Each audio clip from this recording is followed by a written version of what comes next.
Ito na yung remote nya. Hisense.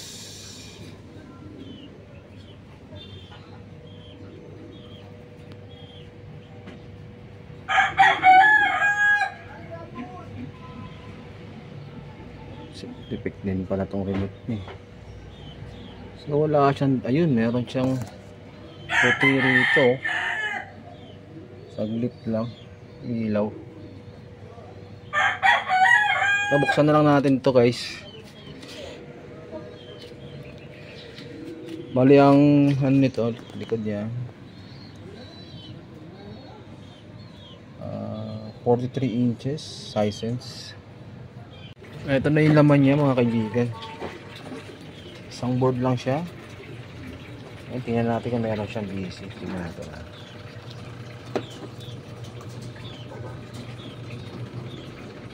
Ayun, meron siyang 12 oh.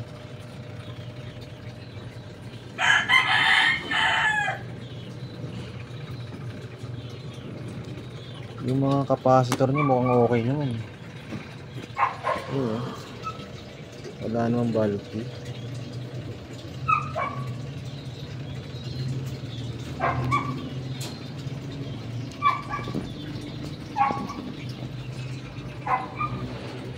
Tingnan natin dito sa kanyang ano, kung may 12 volts. Hanapin ko muna yung kanyang mga ano, VGH, BGN. Ano, wala naman dito eh.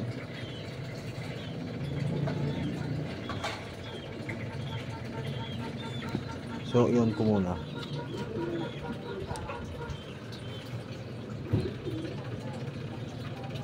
Ay, gumana ng backlight. Pero meron pa rin siyang may 12 volts pa rin.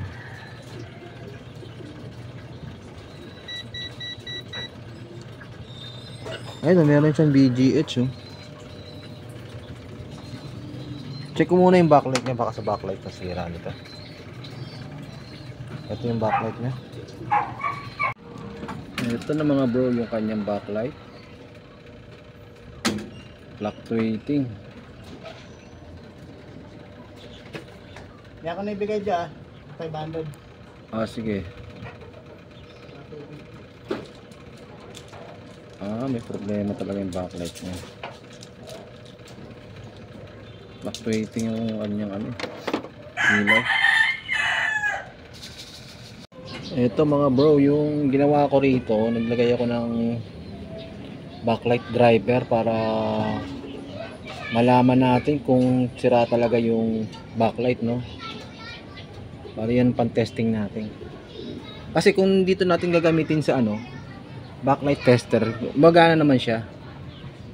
Ito actual natin. Isaksak ko lang to. Ito. Ayan, no? Wala na. Meron. Ayan, no? Ayan lang mahina. Ayan, no? Mamatay-matay. So, talagang may diferensya yung ano, yung backlight. Nailaw naman siya kaya lang mamatay-matay. Bali guys, bubuksan ko na lang muna tong TV na to, yung kanyang ano, i-check ko yung kanyang backlight. Kasi dito ito, bali 36 watts to na backlight driver, hindi niya mapailaw to. Ayan. Eto na mga kaibigan, bali ito, binilhan ko na siya ng bagong backlight. Ito. So, tingnan natin kung magkaiba kasi sila ng backlight eh. Pareho sila na concave, kaya lang iba lang yung ano, design. Ito, test natin dito.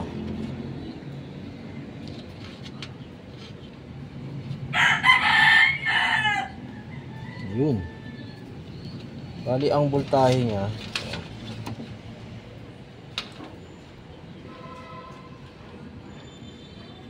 yan 19, sa isang strip. Bali tatlo to eh. Tatlong strip siya eh. Bali itong nabili ko sabla yung isa. Sumabla yung isang strip. Pero no choice. Last na lang to eh. Ayan bali ito yung kapares ng isa. Ito. Parehas yung dulo. Ayan. Dapat ganito yung isang dulo. Okay guys, kakabit ko muna yung backlight na to. And then testing natin mamaya. Eto mga bro, bali papakita ko sa inyo yung isang strip nito. Yan, test natin gamit yung ating backlight tester. Yan. Bali itong luma, yung isang strip niya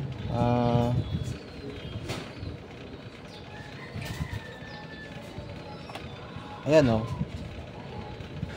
pansin nyo yung voltahe 69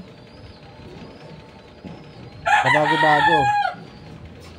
Dapat ang voltahe nito sa isang strip, ito yung ipapalit natin, itong bago.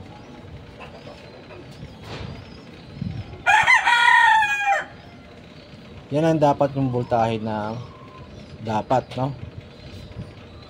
Bali ang isang bulb nito, ang isang LED light nito 3 volts. So yung total lahat is 19.6. Ayan stable. Ito na.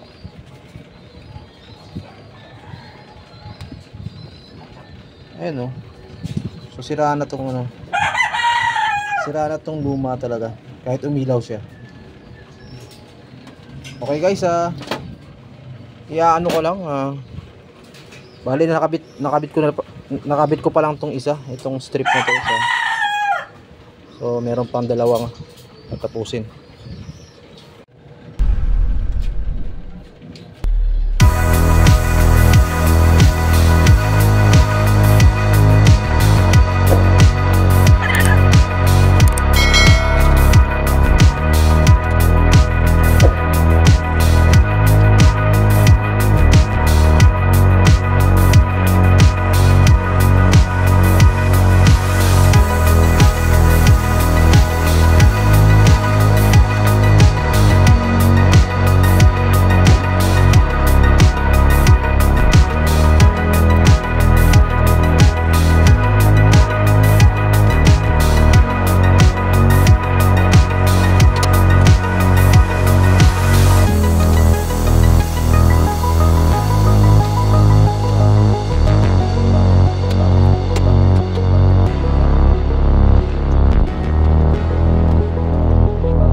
natin kung anong lalabas sa tawas. Ito nakasaksak na yung ano. Plug in ko na lang.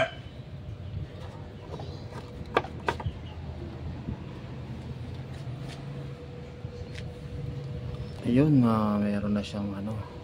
Ayan, standby. Nag-on na ba? Power on. Ayun, gumana na oh. Tignan natin kung may display.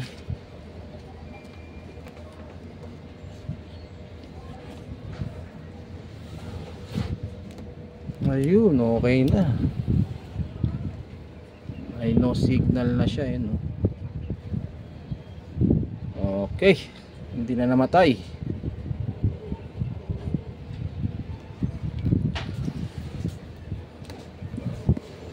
Sasara ko lang.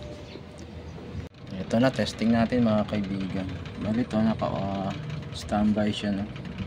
Try natin i-power on. Naku, ayaw pala nito sa remote.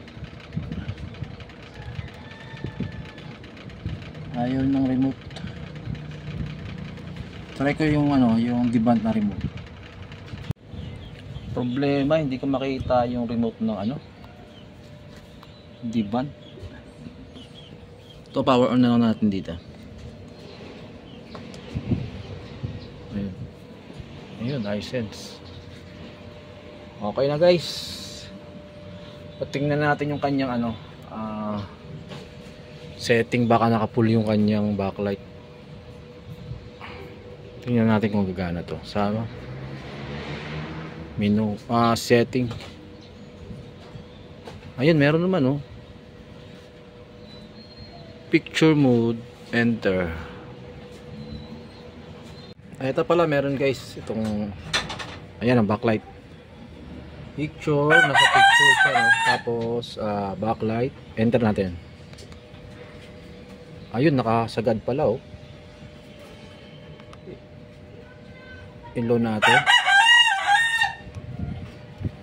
Yun, naka-low na. Paano kaya makapunta rin sa baba?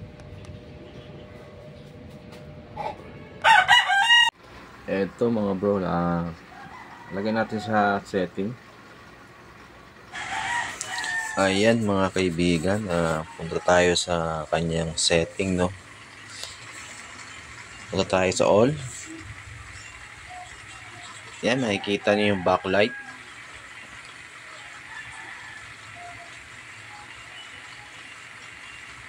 Yan, bali naka 92% siya. 92%. Bababaan pa natin yan.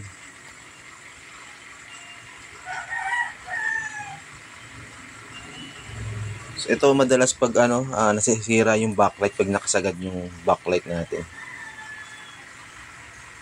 So yan, naka ano na tayo, 70.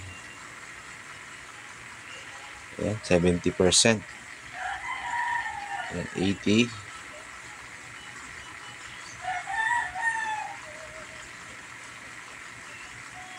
So binabaan ko pa dyan.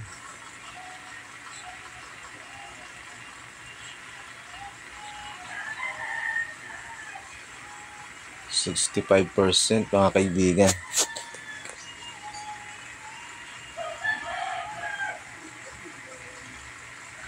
So okay na mga kaibigan. Hanggang dito na lang po yung video natin. And thank you for watching. Maraming salamat.